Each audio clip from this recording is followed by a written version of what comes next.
නමෝ තස්ස භගවතෝ අරහතෝ සම්මා සම්බුද්දස්ස නමෝ තස්ස භගවතෝ අරහතෝ සම්මා සම්බුද්දස්ස නමෝ තස්ස භගවතෝ අරහතෝ සම්මා සම්බුද්දස්ස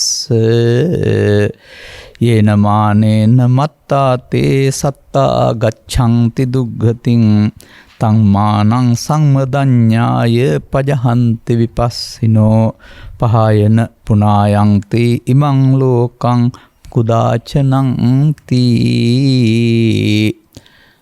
ධර්මානුශාසනාව විසින් දහබර අනුග්‍රහක දායකත්වයේ දරන්නා වූ පින්වතුන් ප්‍රමුඛ මෙම ධර්මානුශාසනාව සවන් දෙන අරමුණු ලබන ලක්වාසී ලෝකවාසී සදහබර පින්වතුනි, නිවන් මඟට උපනිශ්‍ර වෙන ස්වාමින් වහන්සේ කැමැති පරිදි දේශනාවක් කියන නිදහස් මාතෘකාව යටතේ ධර්ම දේශනාවක් කරන්න අප සූදානම් වෙන්නේ. විශේෂයෙන් මේ යුගයේ මාධ්‍යමකින් අපේ ධර්මානුශාසනාවන් සඳහා ඉල්ලනු ලබන නැත්නම් ආරාධනා කරන අද පින්නතුන් පළාතකින් පැවිදි සමාජෙත් සිටිනවා, බොහෝට ගිහි සමාජය තුළ. අපට ලබා දෙන මාතෘකාව තුළ පාරම්පරිකව ඇවිදින් තිබුණා වූ මතයක් බිඳී ගොස් තිබෙන බව, ඔවුන් තුළින් හෝ බිඳී ගොස් තිබෙන බව අපි දකිනවා. මොකද මා මෙලොවට බිහි වූ සමාජය තුළ ස්ත්‍රී පුරුෂ ගිහි පැවිදි කාටවත් කලාතුරකින් කෙනෙක් ඉන්නේ ඇති ස්වකීය අනුගමනීය ප්‍රතිපදා තුළ පංචශීලයේ සිට උපසපන් ප්‍රතිපත්තිය දක්වාම ඒ සීලය රැකලා අනාගත බුදුවරයෙක් හමුවේ තමයි නිවන් මඟ හෙළි කරගන්න බලාපොරොත්තු වෙන සියලු දෙනා හිටියේ. මේක සමාජයේ නොදන්නාකමින් සමාජය තුළ පතරව හරින ලද මිත්‍යා දෘෂ්ටියක් මේක. මේකෙන් කරලා තියෙන අපරාධය ගණන් හදන්න බෑ. කාටවත් චෝදනා නොකළ වුණාට සම්බුදු සසුනක සදහම් පවතින රටක සදහම් ආරක්ෂා කළා වූ සංඝ පරපුරක් විසින් ග්‍රන්ථකරණයෙන් ගෙනත් දීලා තිබෙන්නේ අනාගත බුදුන් ප්‍රාර්ථනා කරන්නට නෙමෙයි, ලබාගත් ජීවිතයේ දුකින් මිදෙන්න. ඒකට අදාළ දහම් පොත්පත් පරිශීලනය තුළ සදහම් මතුවී තිබුණේ නැහැ අර්ථ විවරණය. මේ නිසා වැරදි මාවතෙන් උත්සාහ කරපු අයට මධ්‍යම ප්‍රතිපදාව කියලා අත්කලමතානියෝගේ භාවනාංග පරිහරණය කරපු අයට කෙලෙස් යට වෙනවා වරුණාම කෙලෙස් සංසිඳීමක් සිදු වෙන්නේ නැති බව තේරුණාම ඇති කරගත්ත මතයක් තමයි අර තිබෙන්නේ. ඉතින් මේ මතය ධර්ම ශ්‍රවණය කිරීම තුළ බැහැර වෙනවා වරුණාම නිකන් බැහැර වෙන්නේ නැහැ. මේ මතයත් ළමා කාලේ හිතට රිංගගත්ත දෙයක්, කවුරු හරි උගන්වපු දෙයක්. ඒක ඕතන ඉඳගෙන බලන තාක්කල් ඇත්ත තේරෙන්නේ නැහැ. නමුත් අහම්බෙන් හරි මේ පසුගිය කාලවකවානුව තුළ කොරෝනා වෘද්ධ නිසා හෝ ගෙදර ඉන්න සිදුවන නිසා හෝ නැත්නම් වෙනත් ආකාරයෙන් ධර්ම ශ්‍රවණයේ තියෙන ප්‍රියභාව නිසා හෝ අපි ධර්ම දේශනාවන් ශ්‍රවණය කරනකොට මේ ඇස මසස නෙමෙයි, මේ ප්‍රඥා ඇස විවරුණ පින්නතුන් ලංකාව පුරා ලෝකේ පුරා සිටිනවා, සිංහල තේරෙන අය. ඔවුන් තමයි යන්න එතකොට මේ ලබාගත් ජීවිතය තුළ දුකටපත් වෙන ජීවිතය සහ ඒ මිදිලා ගත කරන ජීවිතයක් බුදු සමයේ අපේක්ෂිත බව, බුදු සමයේ නොතේරෙන පුද්ගලයාට දුකටපත් වෙන ජීවිතයක් කරුණාම වෙන දෙයක් කරුම නැති බව, පින් නැමැති පින්කමේ ලෞකික සැප තිබුණාට පරිහාන ධම්මයටපත් වෙන බව, ඒ බුදුන් වහන්සේ වදාළ අනුගමනීය ප්‍රතිපදාවක් පිළිසරණ කර ගැනීම තුළින් මිදෙන්න පුළුවන් බව තේරෙන්න ගන්නවා ධර්ම ශ්‍රවණය කරනකොට. එවිට මෙබඳු මාතෘකා අපෙන් ඉල්ලා සිටිනවා. එය ඇතැම් විට පූජ්‍ය පක්ෂයේ බොහෝ දෙනා නොදන්නා වෙන්න පුළුවනි. ඇතැම් විට රජයේ බොහෝ දෙනා නොදන්නා වෙන්න පුළුවනි. රාජ්‍ය අනුග්‍රහය නොලැබෙනවා වෙන්නත් පුළුවනි. නමුත් මේ විප්ලවය මේ මිනිස් හදවත් තුළ සිදුවෙමින් පවතිනවා, සිදුවිය යුතු වෙනවා. මේ රටට වෙමින් යන අභාග්‍යයෙන් වළකින්නට නම් නැත්තම් මේ පරිහානියෙන් රටක් වශයෙන් ගන්න කල පරිහානියෙන් වළකින්නටත් ඉවසීමක් තියෙන, දරා ගැනීමේ ශක්තියක් තියෙන, එහෙමත් නැත්නම් අවංක භාවයේ ප්‍රතිපත්තිය බව පිළිගන්න මිනිසුන් හැදෙන්න වෙනවා. ඒක හැදෙන්නේ බුදුන් වහන්සේ වදාළ ආර්ය සම්මාදිට්ඨිකයින් නැතිවීමෙන්. දසවස්තුක සම්මාදිට්ඨිකයෙන් වූ පමණිනුත් 100ක් සාර්ථක වෙන්නේ නැහැ. ඒක වචනෙන් කීවට අර පැත්තට ආපහු ඇදගෙන යනවා. නොපිරිහෙන ශ්‍රද්ධාවෙන් යුක්තය වෙන්න වෙනවා. මෙන්න මේ කරුණු පැහැදිලි කිරීම උපයෝගී කරගත්ත ධර්ම දේශනා තමයි අපි සූත්‍ර දේශනාවකින් තෝරා ගන්නු ලබන්නේ. ඒ වගේ මේ කුද්දක නිකායේ පවතිනා වූ සූත්‍ර දේශනා 7ක් පිළිබඳව මගේ විශේෂ අවධානය 6ක් පිළිබඳව අවධානය යොමු වෙලා තිබෙනවා. මම මෙහෙම තිබෙන බවත් මම යම් වෙලාවල පැහැදිලි කරනවා. අද ඒ බඳු එකක් දෙයක් මම තෝරා ගන්නවා. මම ලොකු වැඩක් කරන්න කියලා නෑ මේකේ. බුද්ධාහිතම් භගවතා උත්තම රහතාති මේ සුතං. ඔක පෙන්නන්නේ සාමාන්‍යයෙන් මෙසේ වදාලා කියන එක ඉතිඋත්තක පාළිය කියන එකේ තිබෙන්නේ. බුදුරජාණන් වහන්සේ මෙහෙම වදාලා මම අහලා තියෙනවා මෙහෙම. කොහොමද අහලා තියෙන්නේ? ඒක ධම්මං බික්කවේ පජහත. අනේ එක දෙයක් අතහරින්න. මම ලොකු වැඩ ගොඩාක් කරන්න කියලා නෑ. බික්කවේ පදේ මම ආමන්ත්‍රණය කරනකොට ඒක උන්වහන්සේලා සදා බුදුන් වහන්සේ කළ ආමන්ත්‍රණයක් වුණාට අපි ආමන්ත්‍රණය කරොත් එහෙම ඒක ධම්මං ශාවකා පජහත. බුදුන් වහන්සේගේ ශ්‍රාවිකා භික්ෂු භික්ෂුණී උපාසක උපාසිකා ඔක්කොම ශ්‍රාවක. ශ්‍රාවක කියන පදේ තෙම උන්වහන්සේට සවන් දී ඒ මග යන්න කැමති කියන එක. අනේ එහෙමනම් ඔබට එක ධර්මයයි අතාරින්න තියෙන්නේ. අහං වෝ පාටිභෝගෝ අනාගාමීතාය. බලන්න බුදුන් වහන්සේගේ පාටිභෝග පදේ අර්ථය. ඇප කැප වෙනවා. මම ඔබලාට ඇප වෙනවා අනාගාමී වෙන බවට. එක දෙයක් අතහැරීමෙන්. කතබෝ එක ධම්මෝ. මොකද්ද මේ අතහරින්න ඕන එකම ධර්මය? මේ සූත්‍රයට කියන්නේ කුද්දක නිකායේ ඉතිඋත්තක පාළියේ මාන සූත්‍රය කියලා. මානම් බික්කවේ එක ධම්මං පජහත. මහණෙනි අතහරින්න තිබෙන එකම ධර්මයේ මානයයි. මම ඔබට අනාගාමී වෙන බවට පොරොන්දු වෙනවා. අපි දැන් මේක හොයාන යන්න ඕනේ. ඉස්කෝලේ ගිහින් මානේ පාඩම් කරගත්තට හරියන්නේ නැහැ. මමත් දන්නවා ඒ කාලේ. නවවිධ මානේ. සෙය්‍ය මානේ, සදිස මානේ, හීන මානේ. සෙය්‍ය සදිස සෙය්‍ය හීන කියලා ඔක විභාග 3-4කට ලියන්න ඇති. නමුත් ඒක ප්‍රායෝගික නෑ. ඒක තිබෙන තැන සහ ඒක වැඩෙන ආකාරය සහ අතහරින ආකාරය දන්නේ නැහැ. පාඩම දැනගත්තට. නමුත් මේ පටිසෝතගාමියා කියලා කියන්නේ මේක අතහරින පාර යන පුද්ගලයා. ඒකට වැඩෙන ආකාරයේ තේරුම් අරගෙන කොහොමද අපහැරෙන්නේ කියන එක තේරෙන්න වෙනවා. අනේක තමයි මේ බුදු සමය තුළ පවතිනා වූ ඒ පිළිබඳව කරුණු පැහැදිලි කිරීම සත්පුරුෂ සංසේවය වශයෙන් සහ එයාගේ ඇසුර. ඒ කරුණ තේරුම් ගැනීම තමයි සද්ධර්ම ශ්‍රවණය කියලා කියන්නේ. දැන් බලන්න මේක ඊට පස්සේ තථාගතයන් වහන්සේ වදාරපු ගාථාවක් තියෙනවා. යේන මානේන මත්තාසේ සත්තා යමෙක් මානෙන් මත්තුනොත් නැත්තම් ඒ සත්වයින්ට සත්තා ගච්ඡanti දුග්ගතින්. දැන් මෙන්න මේ පදයට මම ටිකක් සම්ප්‍රදායික පදයට වඩා තවත් අර්ථයක් එකතු කරන්න කැමතියි. දැන් මේකෙන් කියනවා සමහර විට සත්වයෝ මරණින් පස්සේ අපායට යනවා කියන එක. දුග්ගතින් ගච්ඡති කියන එක. නමුත් ගති කියන්නේ මාවත, දුක් කියන්නේ දුකට. දුක්ගති දුකටපත් වෙන මාවතේ. හොඳයි ළමා කාලයේ සිටන් පුද්ගලයෙක් මානෙන් මත් වුනොත් ජීවිතේ දුකටපත් වෙන්නේ නැද්ද? සත්වයා දුකටපත් වෙයි. මේ ජීවිතේම දුකට, අනාගතේ මේ ජීවිතේම දුක, අනාගතේ දුකටපත් වෙනවා. එතකොට අපිට ප්‍රායෝගිකයි නේද? අරක අපිට නොයනවා නෙවෙයි මානාධික වුණොත්. නමුත් ඒක සත්තා ගච්ඡanti දුක්ඛතින් කියන පදේ මරණින් එහා පැත්තට අපාය යනවා කියන වචනයට වඩා මේක භාවිතා කරන්න ගියොත් ළමා කාලේ සිට මහලු කාලේ තාම ජීවිතය දුක විසින් ආක්‍රමණය කරනවා. එතකොට ඔබට දුකටපත් වෙන්න සිදු වෙන්නේ මේකෙන් මත්වීම තුල කියන එක තේරෙනවා නම්. එහෙනම් හැකිතාක් ඉක්මනින් මොකද්ද කරන්න ඕන? තං මානං සම්මදඤ්ඤාය. අන්නේ මානය නොනින් දැක ගන්න ඕන මොකද්ද කියලා.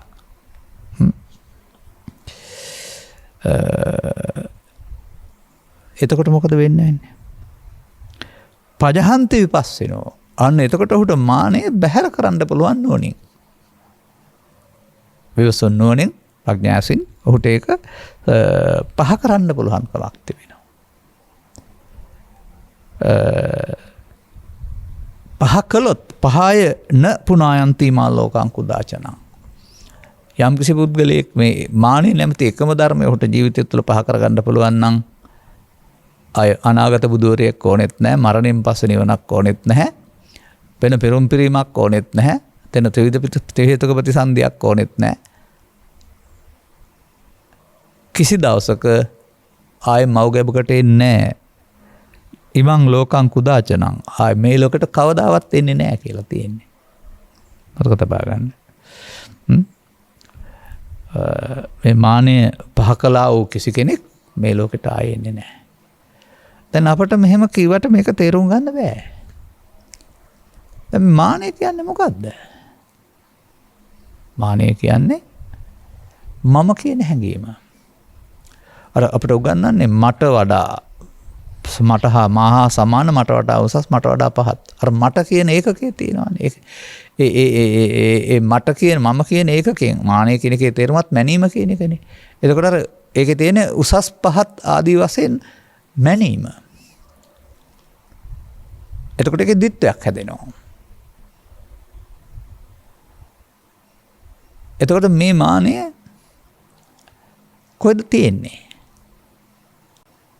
දැන් ඔය මානාදික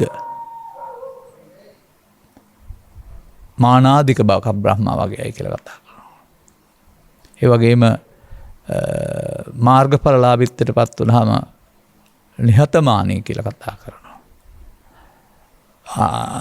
අනතිමානී කියලා කතා කරනවා. අතිමානී නොවු කියන එක. නික්ලේශී වුනහම නිහතමානී. එතකොට තමයි නිහත ඉවත් කළ මානෙ ඉවත් කර දැමූ කියන තැනට එන්නේ. එතකොට අපි අපේ ජීවිතය තුළ මානෙ බලවත් වෙන ආකාරය වටහා ගන්නට ඕන. ඒකේ තමයි අපි මේ සත්තා ගච්ඡanti දුක්ගතින් සත්වෙක් වශයෙන් දුකටපත් වෙන්නේ කියන එක තේරුම් ගන්න පුළුවන් නම් අන්න ඒක කොහොමද වෙන්නේ? තං මානං සම්මදඤ්ඤාය. මානය නොනැසින් වැඩෙන හැටි දකින්න වෙනවා. සාමාන්‍යයෙන් යමක් වැඩෙන්නේ පොර දාපුවාමනේ පැලෑටියක් නම්. මම කියන්නේ මුදල් අයික්ක වැඩෙන්න නැවත නැවතත් ඒකට දිනපතා එකතු කිරීමෙන්. මේක මව්කුසේනකට වැඩිලා තියනා හෝ ජීවිතාවසානයේ මේ එකපාර වැඩෙනව නෙමෙයි. ජීවිතේ කයෙන් වයසට යනවා වගේ, දරුවෙක් වැඩෙනවා වගේ නැවත නැවත භාවිතයෙන්. බුදුන් වහන්සේ භාවිතෝ බහුලීකතෝ කියලා තියෙන වෙනත් දෙයක් අපි භාවිතා කරන්නේ බොහෝකට වැරදි පැත්ත. අපේ භාවිතයේ පවතින්නේ නුනුවණින් මෙනෙහි කිරීම, අයෝනිසෝ මනසිකාරයෙන්. අනේ එතකොට ඒකේ අර මේ යේන මානේන මත්තාසේ කියන මත් වෙනවා. මානෙන් මත් වීම නැත්නම් දූෂිත වෙනවා. දැන් මේ මම අපි හොයා ගන්න ඕන කොහොමද? අන්න එතනයි වැදගත් වෙන්නේ. එතකොට අපට තේරුම් ගන්න පුළුවන් වෙන කාරණයක් තමයි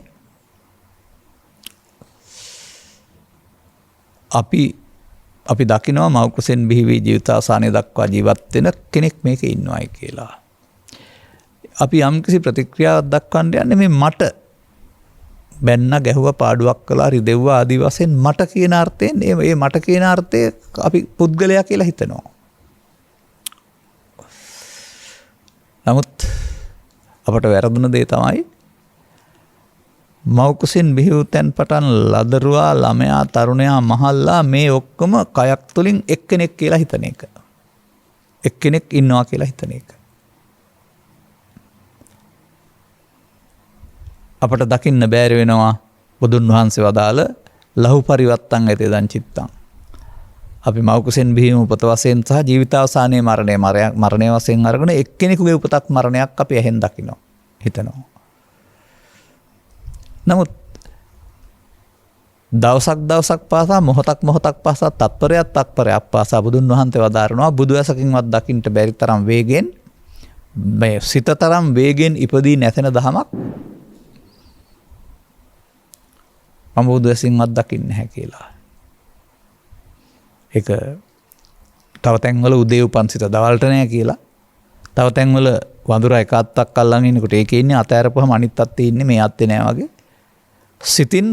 සිතින් ඒ මොහොතේ උපදින චෛසික ඒකක දෙකක නැහැ. එකක ඉන්න කෙනා ඊළඟ එකේ නැහැ.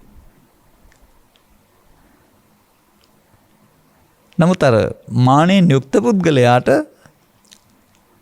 තමන්ට තිබෙනා රූප ලක්ෂණ, කුලය, ධනය, නිලය, බලය, උගත්කම තව නොයෙකුත් දේවල්. හොඳ පැත්තව නරක පැත්ත. ඒවයින් තමන් ආරෝපණය වෙනවා. ඒවයින් හිතේ හදා ගන්නවා ආයතනයක් මම මෙහෙම කෙනෙක්. ඒ මම යනු මයන්න නොවන බව සහ කයන්න යන්න නොවන බවත්. ඒ තමන් හිතේ හදාගත්තා වූ ආයතනයක් බවත්, ඒට දිට්ඨිය කියන බවත් අපි තේරුම් ගන්න වෙනවා. අනෙහිම අපිට ඒක තේරුම් ගන්න ඕනකොට වෙන්නේ. එතකොට තථාගතයන් වහන්සේගේ ඉගැන්වීම් වල සඳහන් වෙනවා වසර 60ක් 70ක් 80ක් කයක් තිබෙන බැවින් කයේ කෙනෙක් ඉන්නවා කියලා ගත්තත් කමක් නෑ. හරි කියන්නේ නෑ. ඒකේ තියෙනවා සාධාරණය. මොකද අවුරුදු 60 70ක් කයක් තියෙනවානේ. අර අපි කතා කරපු තැනට එනවා. ඉති මනෝ ඉති චිත්ත ඉති විඥානං. මනස හිත හෝ විඥානයයි කරන ලැබේද. මේක අර ඉස්සර කතාන් පරිදි අසුරු ගසන සැනකින් උපදිනවා නැසෙනවා. එකකින් එකට යන්නේ නැහැ මොකුත්. නමුත් ඒකට එන එක මම කොට ගත්ත පුරුද්දෙන් මිදෙන්න පෘථග්ජනයාට බෑ. අන්න පෘථග්ජනයා කියන්නේ එහෙනම් මානෙන් යුක්ත කෙනෙක්. ඒකට ගත්ත එක. අර ඒකට ගත්ත එක කියන්නේ මොකද්ද? ඒ මොහොතේ එන එකට එකතු කරන ආරෝපණය නේද? මොනවද මේ ඒකට එන දේවල්? අන්න එහෙම ඒක මේ දැන් සිදුවෙන දෙයක් වශයෙන් තේරුම් ගන්න උත්සාහ කරන ජීවිත කාලේ මේකක් වශයෙන් දකින්න නැතුව. දැන් ඔබට තිබෙන්නේ මා පැහැදිලි කරන පරිදි නම් අවදි වූ තැන් පටන් නින්දට යන ඉරියව් 4ක් පාවිච්චි කරනවා. එකයි පාවිච්චි කරන්නේ, 4ම පාවිච්චි කරන්නේ නැහැ. ග්‍රන්ථ සඳහන් කරන පරිදි නම් මේ ඉරියව් 4 අනතුරුව පාවිච්චි කරන්නේ ඔබ එක අරමුණක් සඳහා. ඇහැ හෝ කන හෝ නාසය හෝ ආදී අරමුණක් පමණයි. ඒකට එන දෙයට කියන්නේ රූප, ශබ්ද, ගන්ධ, රස, පොට්ටබ්බ ධම්ම කියලා. මෙයන් එකයි එන්නේ. මේවට රූප රූප, ශබ්ද රූප, ගන්ධ රූප, රස රූප, පොට්ටබ්බ රූප, ධම්ම රූප කියලා කියන බව තේරුම් ගන්න. රූප කිව්වහම අතට අහු වෙන දෙයක් වශයෙන්, බාහිර තියෙන දෙයක් වශයෙන්, ශරීර වශයෙන් එම අර්ථ තියෙයි වෙනත් තැන්වල. ගොන්න මෙතන ගන්න නැතුව. එතකොට ඒකට එන දෙන්නේ. එතකොට හැම දෙයක්ම මොකද්ද මේ ලෝකේ ජීවත් වෙන්න අපි කරනු ලබන්නේ? ලෝකයේ දේවල් හඳුනා ගැනීම සඳහා පස් දොරට අයිති එක දොරකින් අරමුණකින් ලෝකය හඳුනා ගන්නවා.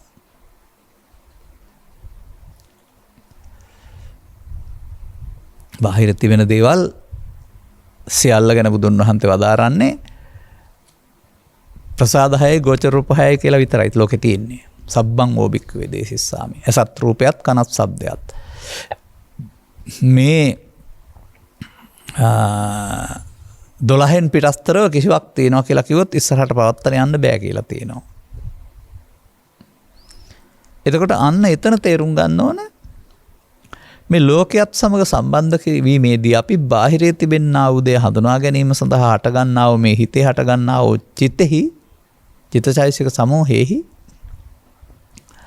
අර තමන් ඉස්සරහින් දකින දේ පිළිබඳව ආකල්පයක් හදා ගන්නවා. ඒ ආකල්පයේ කිසි විටකත් ඉස්සරහ තියෙන රූපේ හා හැමෝටම සමාන වන්නේ නැහැ.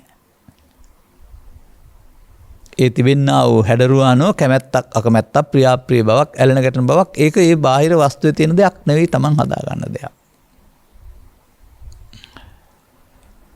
අනේ එතන තමයි අර මාන කියන පදේ එන්නේ මනිනෝ. වඩා හොඳයි, වඩා නරකයි, වඩා කැමති, වඩා අකමැති, වඩා සුදුසු අකමැති ආදී වශයෙන් වඩා. හීන සෙය්‍ය සදිස. දැන් එතකොට එහෙනම් මඤ්ඤ මානය කියන්නේ ආපු දේ සමග ඇලීම ගැටීම හැමත් මමත්වෙන් ගැනීම.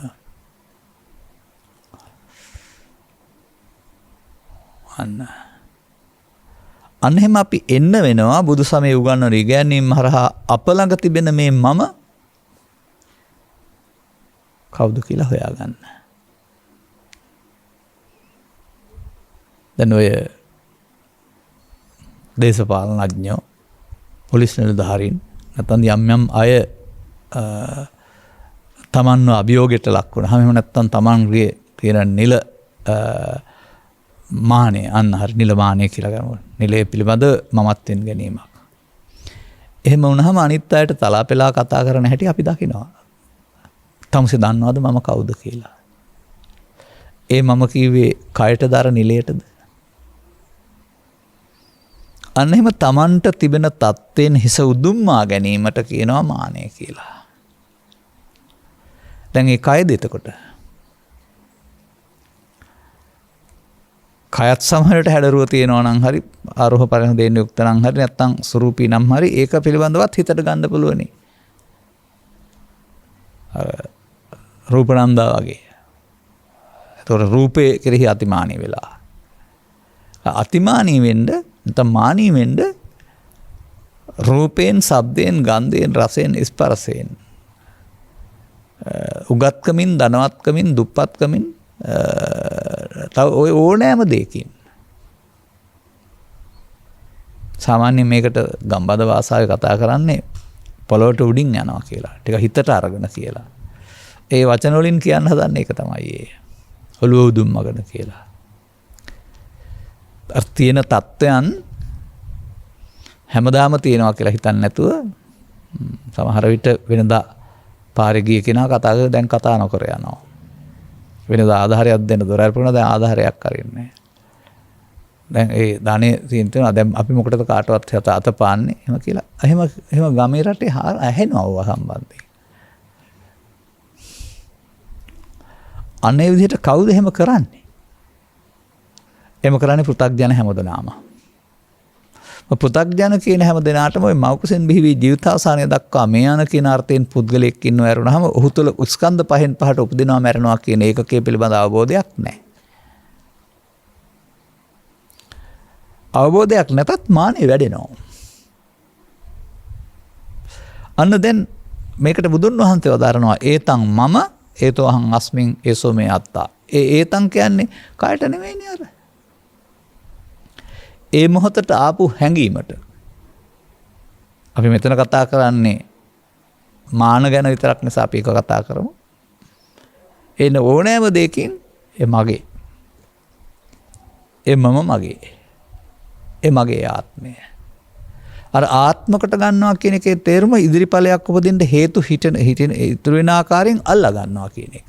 ආත්මයක් තියෙනවා කියන එක නෙමෙයි ඒක ගන්නෙ. එහෙම එකක් සත්‍ය නිත්‍ය වශයෙන් තියෙනවා කියන හැඟීමෙන් ගන්න එක තමයි ආත්මකට ගැනීම කියලා කියන්නේ. දැන් මෙහෙම ගැනීමේදී අර ටිකට් එක කඩලා දෙනකොට කෑල්ලක් අතේ ඉතුරු වෙනවා වගේ.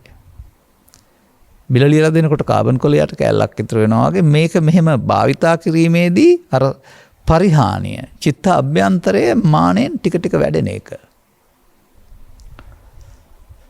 අන්න ඒ වැඩෙන එක ඊට පස්සේ මොකද වෙන්නේ? හිටියට වඩා ටික ටික බලවත් වෙනකොට ටික අර ස්වභාවයේ බාහිර සමාජයට ඔරොත්තු දෙන්නේ නැති, පිළිගන්නේ නැති ස්වභාවයටපත් වෙනවා.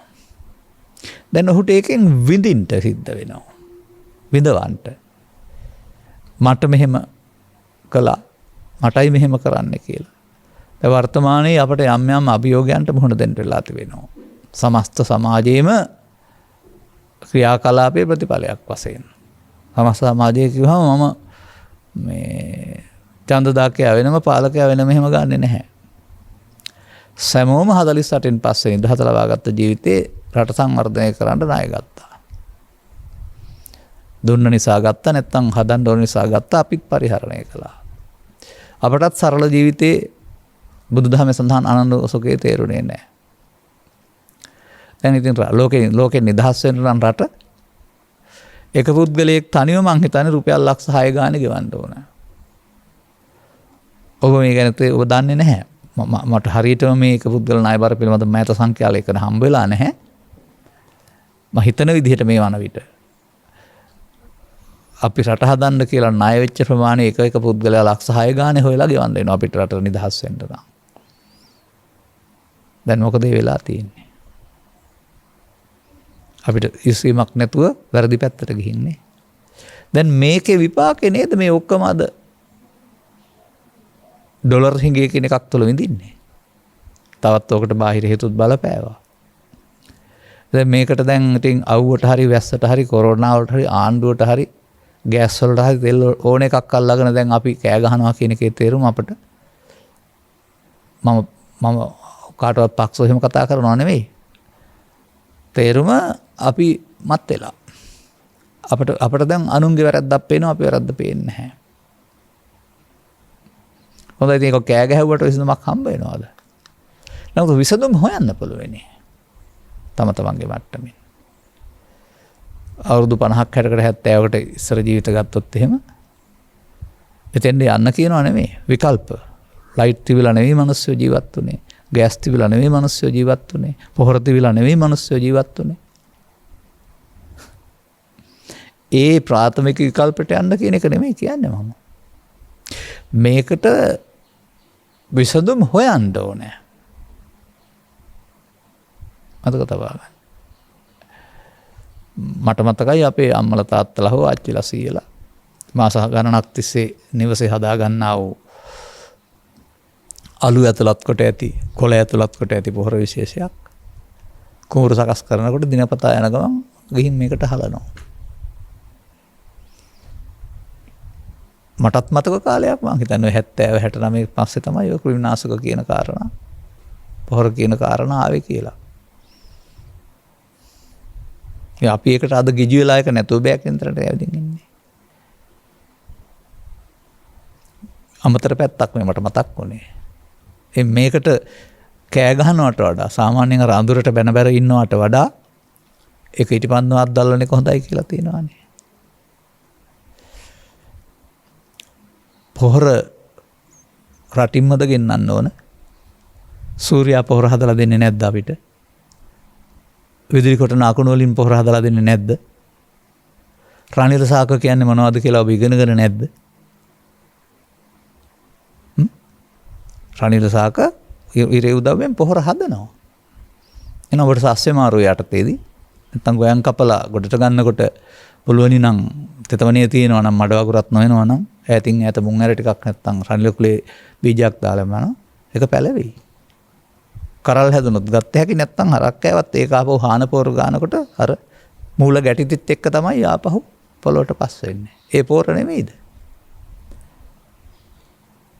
මෙහෙම කියන්නේ උභය පාර්ශවයෙන් මව්පිය දෙපාර්ශවෙන්ම මම පිළිබඳව පළපුරුද්දෙන් අත්දැකීම් තියෙන නිසා අතක තියාගන්න.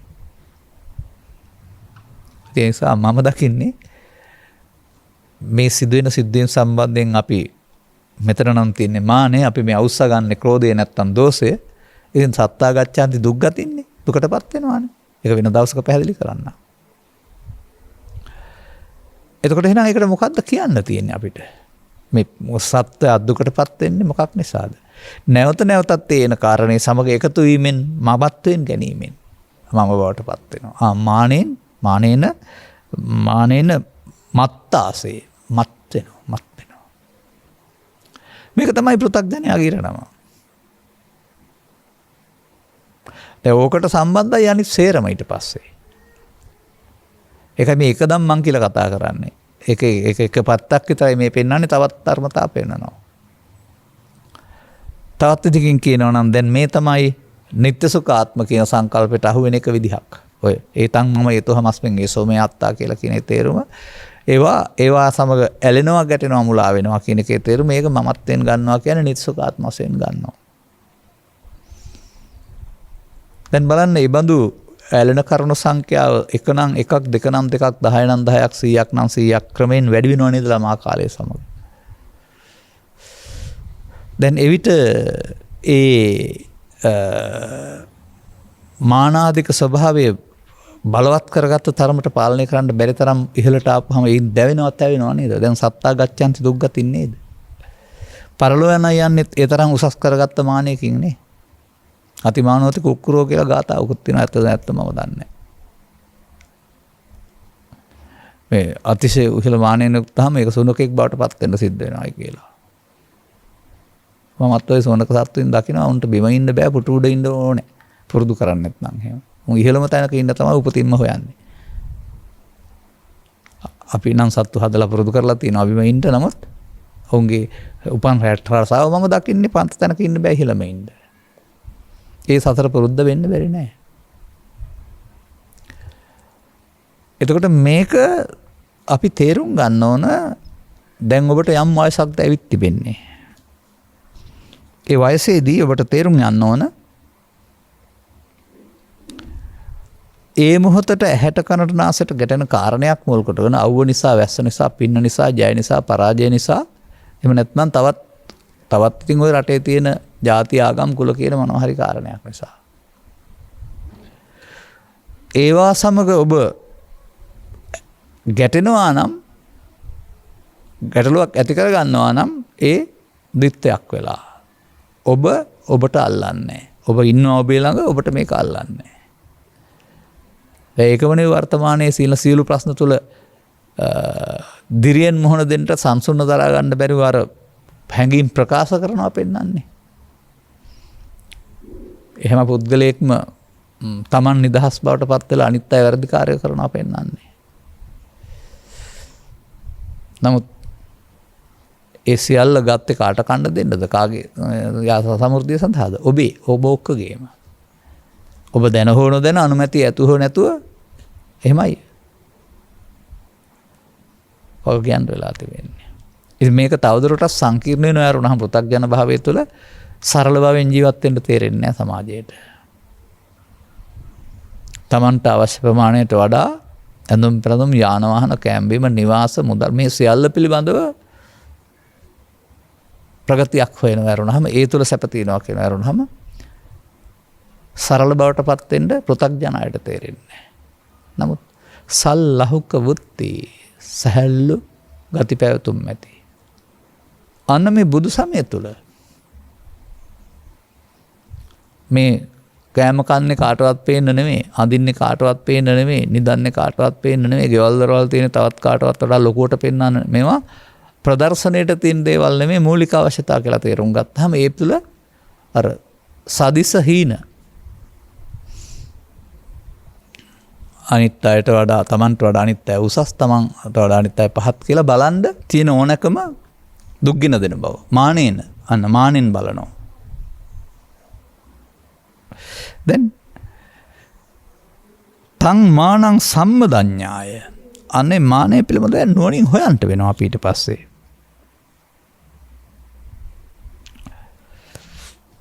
අර දුගටියට යන එක පැහැදිලි කළා අපි වැඩිම තුල සහ ජීවිතෙන් එහා පැත්තට.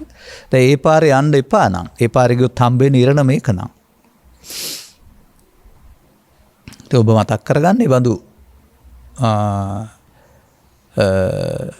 පහළ ඉඳලා හසින් යන්න ගිය අය තටු කැපුණාම වැටෙනවා වගේ සම්පත් නැති වුණාම ආපහු හිටියට වඩා එහාට මේ වැටෙන හැටි. රටේ තොටේ සිදුවීම් තුළ පේන්න පුළුවන්. අර මට මතකයි එක කතාවක් තියෙනවා මේ අහිංසක අම්මා කෙනෙකුගේ ලොතරැයි පතක් ගත්ත ලොතරැයි සූරන්නෙක් මේ ඒකට මුල් දිනුව වැටලා කියලා අඟවන්න නැතුව සුළු මුදලක් දීලා ඒක යාරගෙන අනතුරුව විශාල නිවාස යාන වාහන අරගෙන ව්‍යාපාර ලොක්කෙක් වුණ බව. අන්තිමට ඒවා බහින කලාවට වැටිලා නැති වෙලා ගිහින් ජීවත් වෙන්න විදිහක් නැතුව පොල් කඩන්න ගිහින් ගහකින් වැටලා මිය ගිය බව. ලංකාවේ කතාවක් ඔය. උඩින් ගියාට වැටෙනවා. බොරු කකුල් මෙයා වාගේ බැඳලා නැති නමුත් පුතේ ඔය වාගේ උඩින් යන අයෝ තවත් ලෝ ඇතේ. ඔය අහසින් යන අය නෙමෙයි ඔය පෙන්වන්නේ. ඔය කියන අහංකාරයෙන් මානෙන් මේවා බුදුහාමුදුරුවෝ පැහැදිලි කරන්නේ රෝග කියලා. සසර බැඳ තබන රෝග. මේ ගැනීමම චිත්තාභ්‍යන්තරයට හේතු ඉතුරු වෙමින් දුකටපත් වෙන්න හේතුවක් වෙනවා. බලන්න Taman එසේ ගැනීමෙන් බලවත් වීමම නේද දුකටපත් උනේ. දැන් ගැනීමෙන් දුකටපත් වේ බලවත් වේ නම් දැන් වෙන්න මේ නුවණින් බලා ප්‍රහාණය කරන්නේ කොහොමද? අන්න බුදුවරුන්ගේ මාර්ගය. මොකක්ද අපි මේ කරලා තියෙන්නේ? පෘථග්ජනයා. ඒ මොහොතේ දකින එන හිතට එන හැම එකක් එක්කලාම එකතු වෙන එක.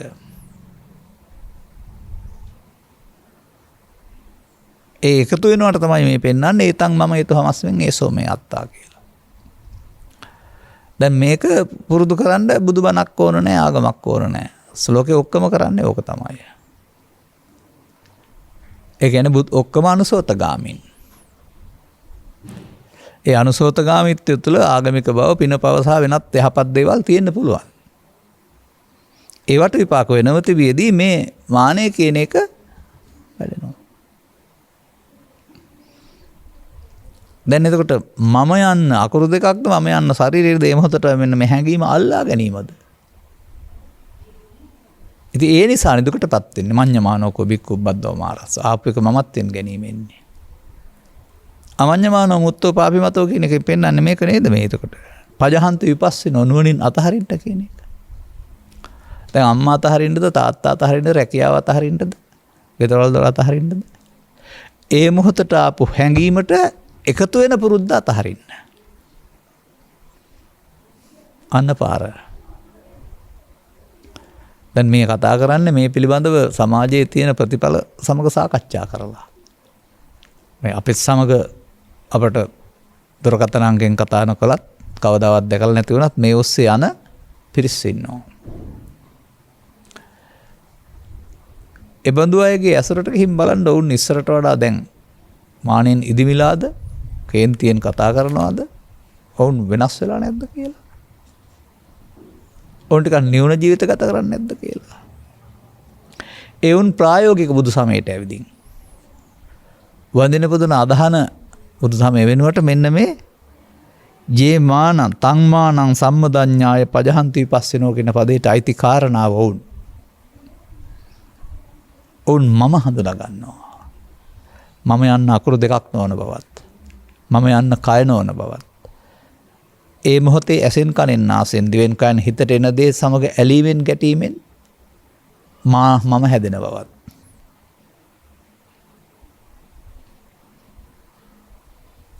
එය දිගින් දිගටම අතිමානී දක්වා වැඩෙන බවත්.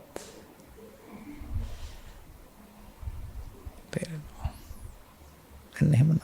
දැන් එනම් මොකද්ද මේ ඒක ධම්මං භික්ඛවේ පජහත කියන්නේ? ඒ මම කියන හැඟීම අතහරින්න. අතහරින්න පුළුවන් ද මමත්වෙන් ක්‍රියා කරලා?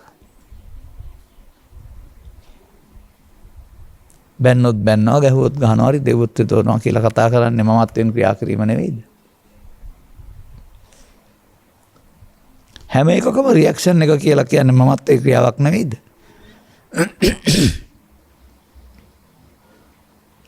දැන් මේ සඳහා ඔබට මේක හදාගන්නට මතු ජීවිතයේ අවස්ථාවක් දෙනකල් බලන් ඉන්නවද?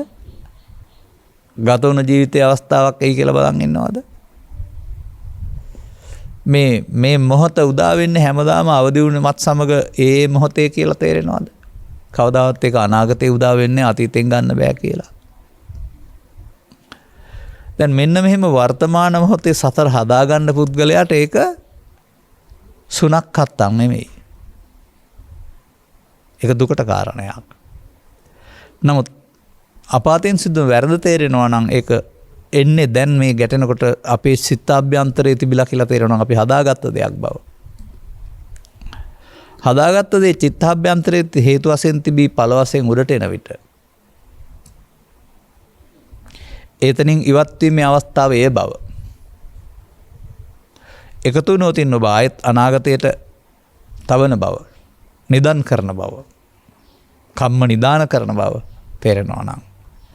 පජහන්ති කියන එකේ තේරුම කම්ම නිදාන කිරීම නොවන බව තේරෙනවා නම්.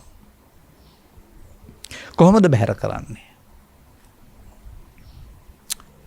අනර මම වලින් කිව්ව කතාවක් තිබෙනවා.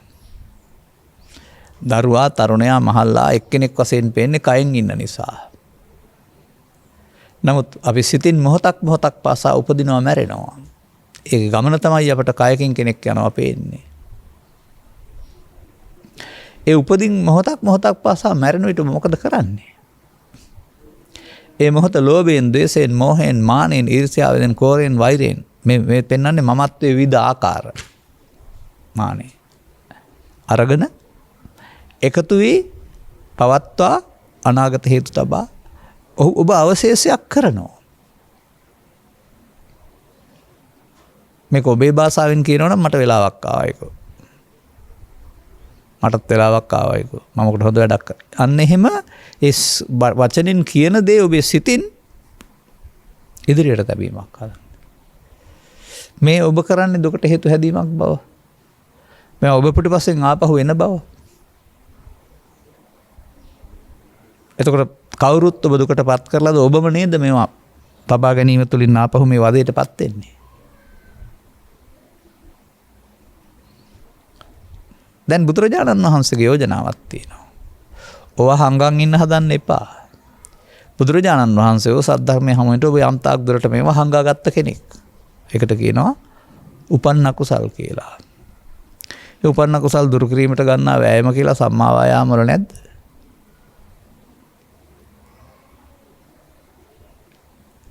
මේ අපි හදාගත්ත මෝඩකම් ටික හංගලා තියලා නිදහස් වෙන්න බෑ. අර පජහන්ති විපස්සිනෝ නුවණින් බැහැර කරනවා කියන වැඩේ දැන් කරන්නේ කොහොමද? ඇතමුන් කල්පනා කරන්නේ සමාධියක් හදාගත්තාම දැන් බැහැර වෙලා කියලානේ. මම අවසර 25-30කට ඉස්සෙල්ලා දකින්නවා. ඔසිල් සමාදන් වෙලා ඉන්න උසුස්සයන් තුළ. බොහොම සද්ධාවෙන් උදේ ඇවිදින් සිල් සමාදන් වෙලා සියල්ල ලකස් කරගෙන දැන් වාඩිලා ඉන්නවා. අර gedara තිබිච්ච මොකක්වත් හිතේ දැන් නැහැ. ඒ පිළිබඳ ස්වාමියාක ගැටලුවක් තිබුණා නම් දරුවෙක් ගැටලුවක් තිබුණා ඉඩම් පිළිබඳ මොනවද තිබුණා සරණ මොකක්වත් දැන් නැහැ. ඇත්ත තමයි කාරණේ. දැන් නැහැ කියන්නේ මේ මොහොතට ආපු හිතේ නැහැ. දැන් ඉන්නේ සිල් සමාදන් වෙලා සතුටින්. නමුත් gedara ගියාපම අරවා එන්නේ ඒවා හිත ඇතුළේ නැද්ද? දැන් නැහැ කිව්වට හරියන්නේ නැහැ. ඒවා එන්න හේතු තියෙනවානේ. සිල් සමාදන් වුණාම දැන් නැහැ වගේ සමාධියක් හදාගාම දැන් නැහැ. ලෞකික සමාධියක් හදාගත්තාම. අද මේ ලෝකෙට හැදලා තියෙන ලොකුම ලේඩේ ඒකනේ.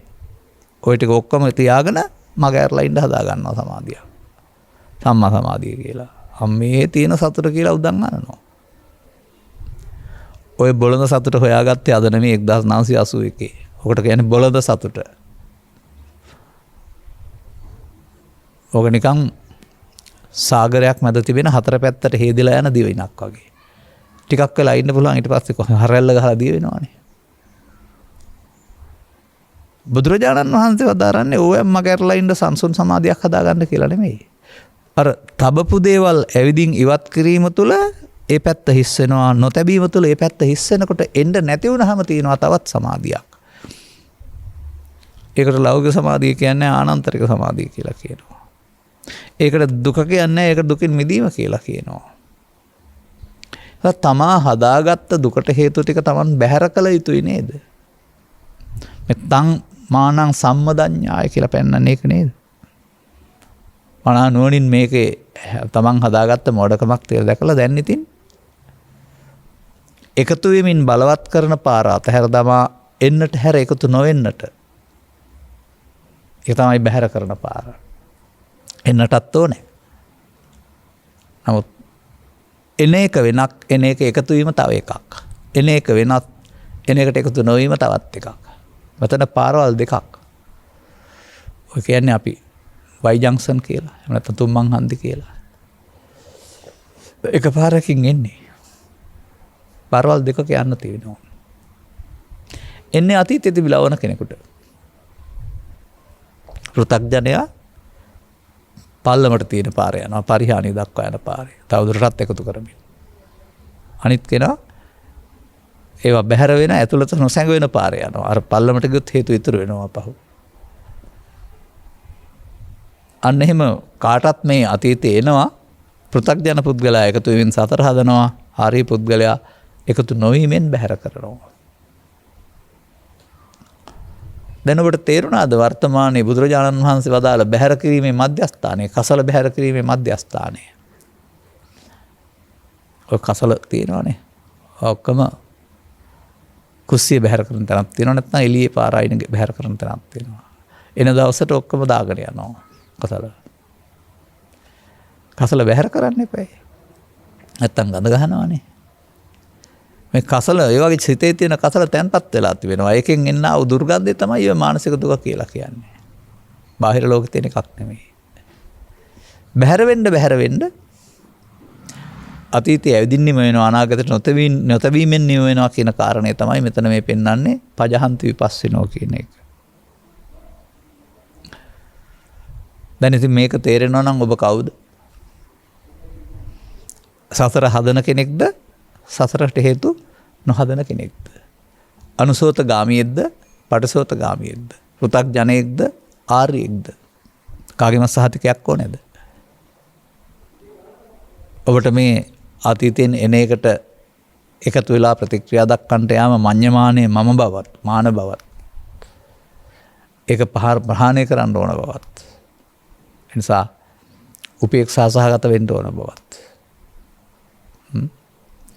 ආපු දෙයක් නැත්නම් ඒකට එකතු වීමෙන් ප්‍රශ්නේ බලවත් වෙන බවත්, ආපු දෙයක් නැත්නම් එකතු නොවීමෙන් එයා යන්න ඕන බවත්. දැන් ඉතින් ගන්න. උප්පන්නං කාමිතක්කං කියන්නේ ඕක තමයි ඔය. හොඳට තේරුම් ගන්න මේවා හට නොගෙන නැති කරන්න බෑ, හට ගන්න ඕන. නමුත් ඒ වදයක් හැටවත පුද්ගලයාට හට ගැනීම වදයක් නිසා ඔහු මත්පැන් පානයෙන් මගහැර සිටීමෙන් කලාවක් හොයනවා මෙයින් බේරිලා ඉන්න. තමන් ළඟ තිබෙනවා නම් හංගගෙන බේරිලා ඉන්න වෙලාවක් නැහැ, කොයි මොහොතේ හොයනවා. විතරක් නෙමෙයි ඒකට අදාළ දුකත් ඔබට ලබා දෙනවා. බුදුන් වහන්සේ යෝජනා කරනවා බාහිර ලෝකේ ඕවා නැහැ. නේතේ කාමායානි චිත්‍රානි ලෝකේ. බාහිර ලෝකෙට දුක් ගෙනත් දෙන්නේ නැහැ මොනම ප්‍රශ්නයක්වත්. ඔබේ ඇතුළත තිබෙනා වූ මේ නොසන්සුන් වීම ඔබේ දුර්වලකමක්. වර්තමානයේ තුල ඇති වෙන ප්‍රශ්න තුල මේ පුද්ගලයන්ගේ නොසන්සුන් බව හොඳට පේනවා. ඔවුන්ට මල් පහන් පූජා කරන, චෛත්‍ය හදන, පෘථග්ජන ආගමික ජීවිතයක් කරනවම තමන් හදාගන්න ආගමික ජීවිතයක්, ආධ්‍යාත්මික ආගමික ජීවිතයක් නැති බව. සාමාන්‍යයෙන් ගම්බද ව්‍යවහාරයේ අවුරුදු 50කට 60කට පෙර හිටියා වූ වැඩි හිටියන් මේවා සම්බන්ධයෙන් ඔයගේ ප්‍රශ්නයක් අහම ඉතින් වුණ දෙයට මොකද කරන්නේ? එහෙම කියලා කියනවා. ඒක ගීතවද එකක් තියෙනවා, හත්තාලාම වෙච්ච දෙයට මක් කරන්නද කියලා. ඒ වචනෙන් කියන දේ මේ අභියෝග මීට වඩා වැඩි වෙන්න පුළුවන්. කරදර. නැත්තම් මේ බාධක. ඒත් අපි ජීවත් වෙන්න ඕනනේ. ඉතින් ලේ නරක් කරගෙන කෑ ගැහුවයි කියලා ප්‍රශ්න විසඳුමක් හම්බ වෙනවා. ඔබනේ දුකටපත් වෙන්නේ ආයෙත්. කවුරු හරි දෙන විසඳුමකට සමස්තයක් වශයෙන් සහයෝගය දක්වනවා, නැත්නම් තමන්ට පුළුවන් පරිදි විසඳුමක් හොයනවා ඇරුණාම අර උත්තරයක්ද? අන්න අපි මේක යොදා ගන්න තමන්ගේ දුර්වලකම හදා ගන්න. මට මතක් වෙන තැනක් තිබෙනවා. කරණීයමිත සූත්‍ර දේශනාවේ තිබෙනවා උන්වහන්සේලා බුදුන් වහන්සේගෙන් ධර්ම ඉගෙනගෙන ගිහින් සංසුන්ව ඉන්න උත්සාහ කරපුවාම හිස නැති මල කඳන් නැත්නම් මලමිනි එහෙම නැත්නම් විකාර රූප පේන්න ගත්තයි කියලා. ඒකෙන් බියටපත් වුණ අය උන්ට සිත සංසුන් කරගන්න බෑයි කියලා බුදුන් වහන්සේට පැමිණිලි කළා. ආපෝ එතන භාවනා කරන්න හොඳ නැහැ, වෙන තැනකට යන්න කියලාද බුදුන් වහන්සේ දේශනා කළේ? එතෙන්දම යන්න කියලා නේද? තමන්ට ගැටලුවක් අපුරුදු දෙයක් තියෙනවා නම් ඒක තමන් හදාගත්ත දෙයක්, ඒක නොනැසින් බලා විසඳ ගන්න කියන එක බුදුසමය උගන්වන්නේ. තමන්ට දුකක් යම් කාරණයක් තියෙනවා, අනිත් කෙනෙකුට ඒක නැහැ. තමන් ඒකට මුහුණ දීලා හදා ගන්න වැරුණාම අර සංසාරේ පුරුදු කරගත්තා වූ කරදරයක් කරලා මගාරින්න යන පාරේ ගිහින් හරියන්නේ නැහැ. ගමෙන් ගිහින් රටෙන් ගිහින් බැනලා පෙස්සමක් ගහලා නැත්තම් මඝාතනය කරලා විසඳුම් හොයනවා. මේක මේ තමන් හිතින් හදාගත්ත දෙයක වදයක් නෙමෙයි විඳින්නේ. ඒක වැඩෙන එක තමයි අපි පෙන්වන්නේ පරිහාන ධම්මං කියලා. ඒක වැඩෙනවා වගේම නැවත නැවත දැකීමෙන් ප්‍රහාණය කරන්න පුළුවන් එක තමයි මේ බුදුහාමුදුරන්ගේ ඉගැන්වීම. එහෙනම් බුදු සමයේ අභියෝගයක් තියෙන තැන අභියෝගයට නොනින් මොහොනදී වාර ගැනීම ඇරුණාම පලා යාම උගන්වන්නේ නැහැ. බලන්නකෝ ඔබ ළඟ ඔය පවුල් අතර යම් කිසි අමනාපයක් තියෙනවායි කියලා. කවුරු හරි කියන දේවල් අහනවා වපරෙන් බලන්න ගියොත් එන්න මේක වර්ධනය වෙනව නේද කියලා. නමුත් කළ උදව්ව ගැන කවුරු හරි මතක් කරලා ඔක අතහැරලා දාන්න ගියාම හෙට අනිද්දා වෙනකොට අර අමනාප සහගත බව යලිත් ආයෙත් සුහද බවට පත් වෙනව නේද? සම්ඩු වෙවි යාළු වෙවි දෝපැන වතු විදුලේ. සම්ඩුත් වෙනව නමුත් යාළු වෙනවනේ. ඔන්න ඇදෑයොත් එහෙම තමයි යම් මංගල උත්සවවලදී අමනාප වෙනවා මොකක් හරි. නමුත් පහවදාට ආයෙ පස්සේ හයි. ඒ අර අතහැර දැමීම නේද? පැවැත්වුවොත් එකතු වෙනව නැත්නම් අතහැර දානවා නේද? ඔබට ඔය පස්සද්දි කියලා කතා කරන්න ආව සැහැල්ලු බව නිකන් හම්බ වෙන්නේ නැහැ. ඔන්න ඔය දේවල් සිතින් බැහැර වෙන තරමට තමයි ඔබට පස්සද්දේ හම්බ වෙන්නේ. කාය පස්සද්දි, චිත්ත පස්සද්දි කියන්නේ කායේ සහ සිතේ නෙමෙයි, සිතේ සිතුවිලි වල ඔය බර නැති සැහැල්ලු බව. දැන් ඉතින් ඔබට කරන්න තියෙන්නේ මොකද්ද? අවදි වෙනවා. නින්දට යනතුරු ඔබට රාජකාරී තියෙනවා. විවිධ ශේස්ත්‍රවල. ඒවට මුහුණ දෙනවා ඔබ පස් දොරෙන්. ඔබ බණ තේරෙන්න ඉස්සෙල්ලා හදාගත්තා වූ මේ මෝඩකම් ටික ධනයෙන්, කුලයෙන්, නිලයෙන්, බලයෙන්, රූප සම්පත්තියෙන් සහ මෙකී නොකී දේවල් වලින් හදාගත්තා වූ මානෙ එනවා උතන්ට. අනිත් අයට අනුන් පද කියන රිදවන්න පහත් කර සලකන්න. ඔන්න මාරයා. එකතු වුණොත් සත්තා ගච්ඡanti දුක්ගතින් ඉහාත්ම වශයෙන් ඔබට මේ දුක තවදුරටත් විඳින්න වෙනවා.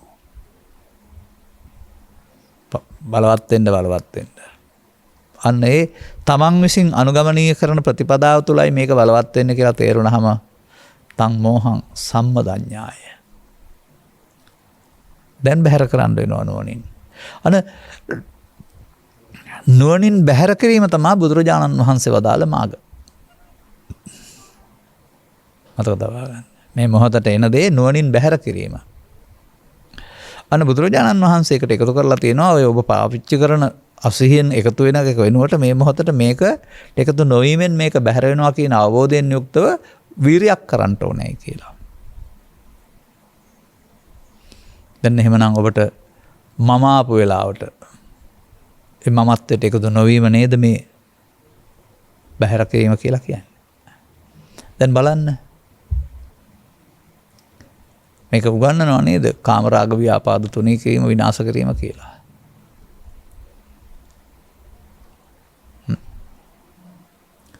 දැන් පුනර්භවයට එන්නේ නැත්තේ කවුද? අතීදානි පුනර්භව. ඕරම්භාගයේ සංයෝජන පහ විනාශ කිරීමෙන් අනාගාමී වූ අය මෙහාට එන්නේ නැහැ. නමුත් උඩ තිබෙනවා මේ මව්කුසකට එන්නේ නැහැ. නමුත් එතනින් එහා පැත්තට මෙහාට එන්න ශක්තියක් නැහැ. භව ගමන අනිත් පැත්තට යනවා.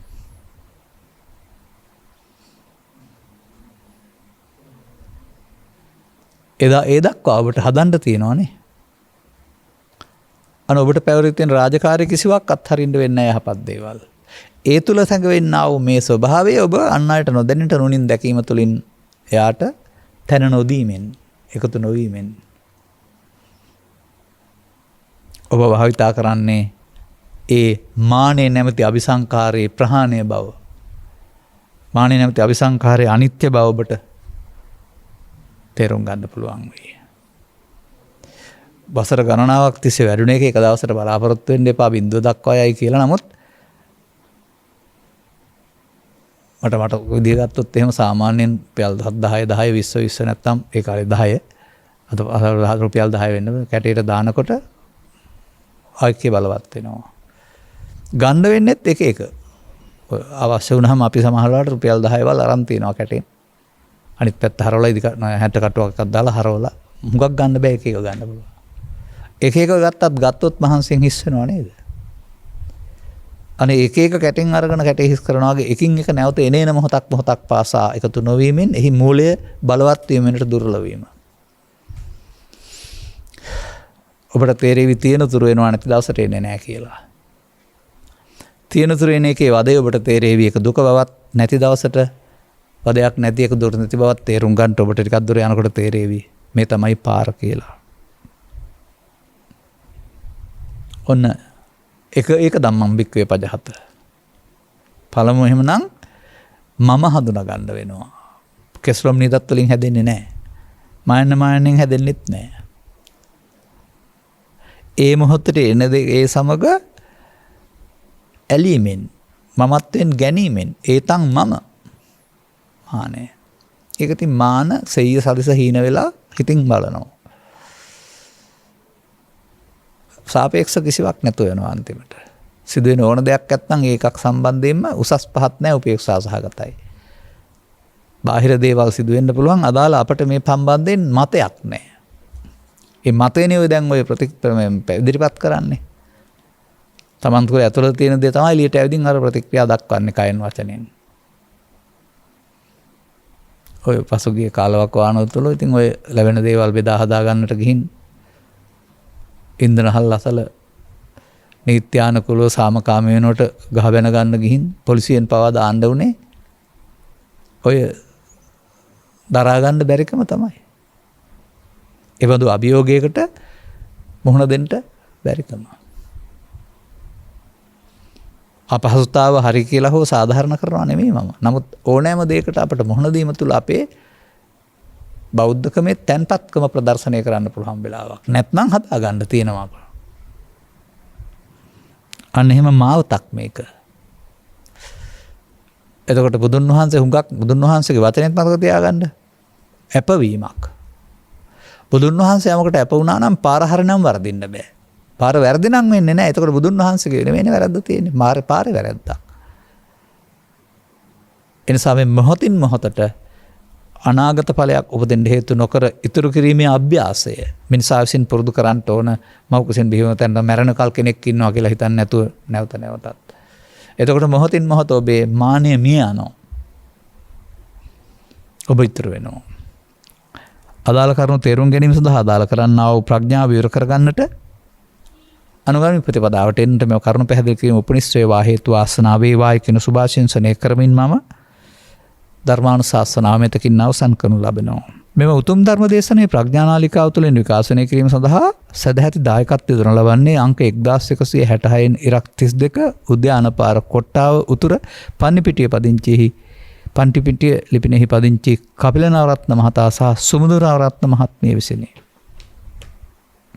අරමුණු මේ උතුම් ධර්ම දාණයෙන් ජනිත වන්නා වූ මහා පුණ්‍ය ශක්තිය හා මහා පුණ්‍ය කුසලයේ දැනට වසර 15කට පෙර මේ පරලෝකීය වූ මාලා උඩවත් ආදරණීය මෑණියන් ගුණානුස්මරණයක් වේවා අවශ්‍ය නම් අනුමෝදන් වේවා. පවුලේ සියලු මිය ඥාතීන් හා පිතුන් පින් අවශ්‍ය ස්ථානයක සිටී නම් ඒ උතුම් ධර්ම දාණයෙන් ජනිත වන්නා වූ පුණ්‍ය කුසල් අනුමෝදන් වී ජීවිතය සුවපත් කරගනිත්වා.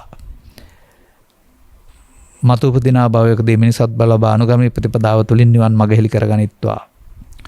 සුජීවත්ව සිටින එස්.ජී. ගුණතිලක පියාණන්, එම්.බී. රත්නායක පියාණන් හා ඩබ්ලිව්.ජේ. අබේගුණවර්ධන මෑණියන්ට මෙම ධර්ම දානයේ ජනිත වන්නා වූ මහා පුණ්‍ය ශක්තිය නිදුක් නිරෝගී සුවපත් භාවයේ චිරජීවනයේ පිණිස වේවා සහ ධර්මාවබෝධයට මඟ විවර වේවා යන්නත් ඔවුන්ගේ ප්‍රාර්ථනයයි. සවන් දීම තුලින් තේරුම් ගැනීම තුලින් මඟ විවර වෙනවා. භූමිතා විහාරා ඉනුර කේමින් එවින් සහ දෙවින්‍යා යන අයගේ අධ්‍යාපන කටයුතු සාර්ථක වේවා. නිදුක් නිරෝගී සුවපත් භාවය ලැබේවා. ලෞකික ලෝකෝත්තර මාර්ග දෙකේම සුඛයට මං පෙත්විර වේවා. ධර්මාවබෝධයට මඟ විවර වේවා කියන එකේ තේරුම ඒකයි. ගෞරවනීය දේශකයන් වහන්සේ ඇතුළු සියලු මහා සංඝරත්නයට නිදුක් නිරෝගී සුවපත් භාවයේ චිර ජීවනයේ සැලසේවා. තව තවත් මෙවැනි ශාසනික සේවාවන් සිදු කිරීමට අවශ්‍ය ශක්තිය ධෛර්යය ලැබේවා. මුලිදායකත්වයේ දරා ධර්ම දේශනාව කරවා ගැනීම ඔබ පැතුම් පරලොස්සපත් ඥාතීන් වෙනුවෙන් උපහාරයේ සමග පින් අනුමෝදන් වේවා අවශ්‍ය නම් සුජීවත්ව වාසය කරන්නා වූ වැඩිහිටියන්ට නිදුක් නිරෝගී සුව ලැබේවා. දරුවන්ගේ අධ්‍යාපන කටයුතු සහ ආධ්‍යාත්මික කටයුතු සාර්ථක වේවා.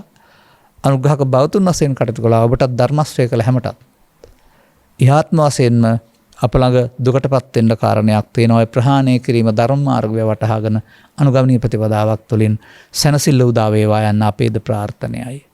සබ්බිහිතියෝ වජ්ජන්තු සබ්බ රෝගෝ විනස්සතු මාතේ බවත් අන්තරායෝ සුඛී දීඝායුකෝ බව හැම දිනාටම තෙරුවන් සරණයි. මෝහක්ඛයෝ නිබ්බානං